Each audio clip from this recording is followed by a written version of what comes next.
छत्तीसगढ़ प्रदेश में अब कोई भी एक ऐसा व्यक्ति नहीं होगा जो प्रदेश का नाम नेशनल और इंटरनेशनल लेवल पर प्रचलित नहीं कर रहा। हमारे साथ यहाँ पर आज अदिति शर्मा मौजूद हैं जो हमारे ही प्रदेश की हैं। इन्होंने लॉ की पढ़ाई की हुई है और मिस इंडिया में टॉप 7 में अपनी जगह बनाई है। चलिए उनसे बात करते हैं और उनके इस सफ़र के बारे में जानते हैं।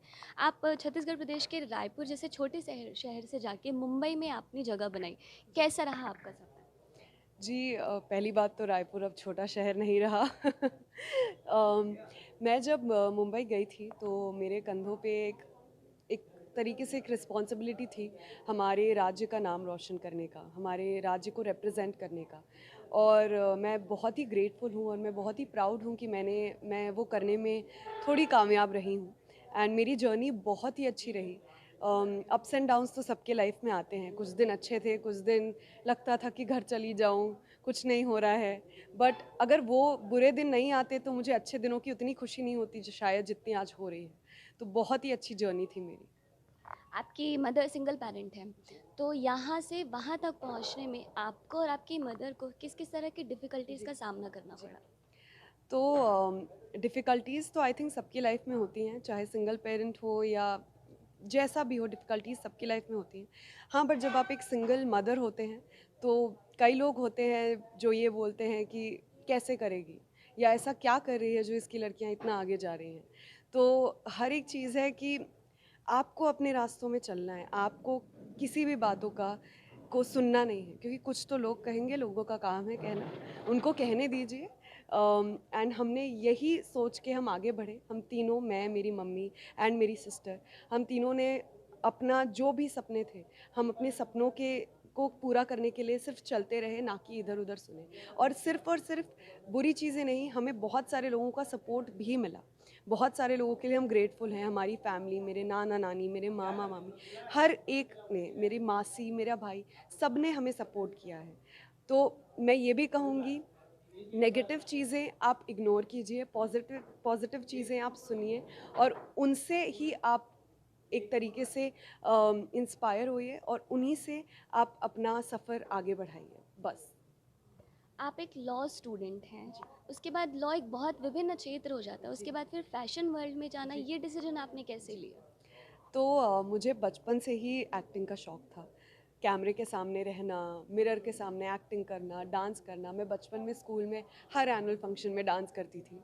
कहीं न कहीं बड़े होते-होते मेरा वो एक स्टेज कॉन्फिडेंस चला गया था, क्योंकि कुछ ऐसी चीज़ें हुई थी कि मुझे कॉलेज में कुछ ऐसी चीज़ों का सामना करना पड़ा था जिसके कारण मेरा कॉन्फिडेंस बहुत लो हो गया था। उसके बाद मुझे लगा कि क्या मैं वो अपना सपना पूरा कर पाऊँगी? क्योंकि मैं लॉयर लॉ कर रही थी, 5 साल का कोर्स था। मैंने अपना 100% सिर्फ़ और सिर्फ़ लॉ को दिया था। बट जब मैं अपने 4th ईयर में थी तो मुझे मॉडलिंग का ऑफ़र आया और तब मैंने सोचा कि अगर मॉडलिंग का ऑफ़र आ रहा है तो उन्होंने कुछ तो देखा होगा, कोई टैलेंट तो उन्होंने परखा होगा। और उसके बाद मैंने अपनी मम्मी से बात की कि मम्मी, मॉडलिंग का ऑफ़र आया है और अभी मेरा लॉ कंप्लीट नहीं हुआ है, क्या मैं पार्ट टाइम ये कर सकती हूँ? मेरी मम्मी ने बोला बिल्कुल कर सकती हो पार्ट टाइम। उसके बाद जब मेरा लॉ कंप्लीट हुआ तो मैंने मम्मी को बोला, मम्मी मैंने अपने 5 साल वो किया जो आप मुझे करवाना चाहती थी। हालाँकि मैं भी करना चाहती थी, मगर मेरा दिल नहीं मानता था। तो क्या मैं अपने लाइफ़ के आगे के साल वो करूँ जो मैं करना चाहती हूँ? और मेरी मम्मी ने कहा, जा सिमरन जी ले अपनी ज़िंदगी। और बस वह वहाँ से मेरा सफ़र शुरू हुआ एंड टच वुड अभी तक बहुत ही अच्छा जा रहा है।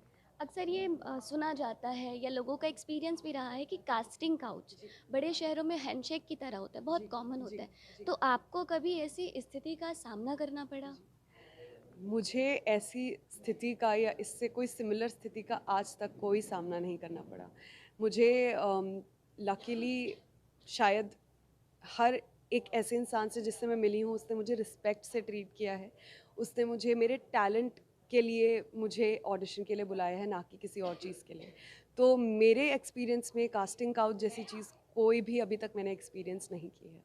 इसके अलावा आपने बॉलीवुड की और फिल्मों में भी काम किया, उन जी। फिल्मों के बारे में बताइए। जी, तो मैंने अभी 2 फ़िल्मों की शूटिंग कंप्लीट की है। ये फ़िल्में अभी रिलीज़ नहीं हुई हैं। एक फ़िल्म इस साल आ रही है और एक फ़िल्म अगले साल। पहली फ़िल्म का नाम है खो गए हम कहाँ। जिसे ज़ोया अख्तर मैम का प्रोडक्शन हाउस प्रोड्यूस कर रही है एंड एक्सेल एंटरटेनमेंट के साथ इनका एसोसिएशन है। दूसरी फिल्म का नाम है फाइटर, जिसे सिद्धार्थ आनंद सर प्रोड्यूस और डायरेक्ट कर रहे हैं, जिन्होंने पठान भी डायरेक्ट की है। इस मूवी में ऋतिक रोशन सर हैं एंड दीपिका पादुकोण है। ये फिल्म अगले साल जनवरी में रिलीज़ हो रही है। इनके अलावा मैंने एक और फिल्म की है, मगर उसमें मेरा बहुत छोटा सा रोल था, जो अभी रिलीज़ हुई है, जिसका नाम है गैसलाइट, जो हॉटस्टार पे है। ओके, छत्तीसगढ़ को मुंबई के मंच में आपने कैसे रिप्रेजेंट किया? जी।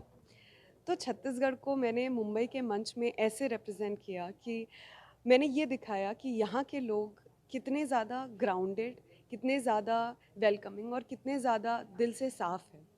वहाँ पे मैं जब गई, इनफैक्ट मिस इंडिया में ही नहीं, जब मैं एक्टिंग में भी गई, तो मैं हमेशा सबसे मिलजुल के रहना, किसी से लड़ना नहीं, किसी के बारे में कुछ बुरा नहीं बोलना, क्योंकि मैं सिर्फ अदिति शर्मा बन के नहीं गई थी, मैं छत्तीसगढ़ बन के गई थी। तो मैंने उसी तरीके से रिप्रेजेंट किया। और वो लोग पूछते थे कि छत्तीसगढ़ी कोई डिश बता, मैं बताती थी ये फरा, साबूदाना वड़ा, फिर छत्तीसगढ़ी में कुछ बोल।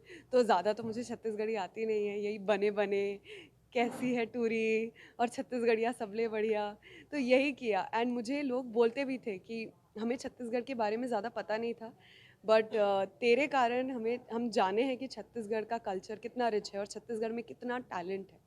ओके, प्रदेश में ऐसी बहुत सारी लड़कियां हैं जो सपना देखती कि फैशन वर्ल्ड में अपना करियर बनाए। उन सारी लड़कियों को क्या आप छत्तीसगढ़ी भाषा में एक प्रोत्साहन बोल दे सकती हैं? छत्तीसगढ़ी भाषा में तो मुझे ज़्यादा आता नहीं है, मगर